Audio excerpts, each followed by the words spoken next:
नाज़रीन, अवामी न्यूज़ में ख़बरनि जो सिलसिलो जारी है। इन वक्त असीं तव्हांखे कराची में ख़बर ॾींदा हलूं त नॉर्थ नाज़िमाबाद में अॻूणे नाज़िम फ़िरोज़ बंगाली जी धीउ जे क़त्ल जा सीसी फुटेज अवामी न्यूज़ हथ करे वरिता आहिनि। ये गाड़ी है ना,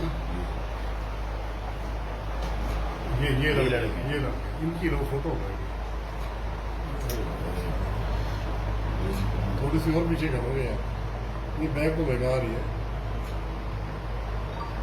अभी वहाँ देखें, आगे देखें, ये मुड़े ना। अच्छा, ये गाड़ी रुकी है, देखो स्लो हुई है।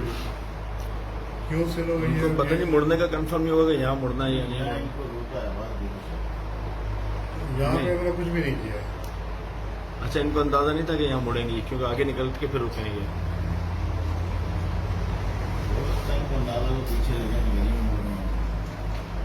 ये रोकी इन्होंने आगे आके, ये उतरा, ये बस एक गोली पिछले ने फायर किया ना। हाँ बिल्कुल, जो पीछे व्हाइट शर्ट वाला उसने फायर किया। ये गाड़ी जाके हिट हुई, ये निकले वापस।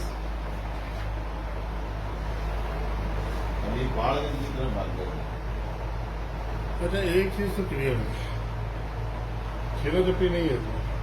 नहीं है, पर्सनल कोई इशू है, पीछे से लगेगा। ना वहाँ पे जब रुके तो। मज़ीद खबरों और तफसीलात के लिए विजिट करें हमारी वेबसाइट www.awamiNewsHD.com।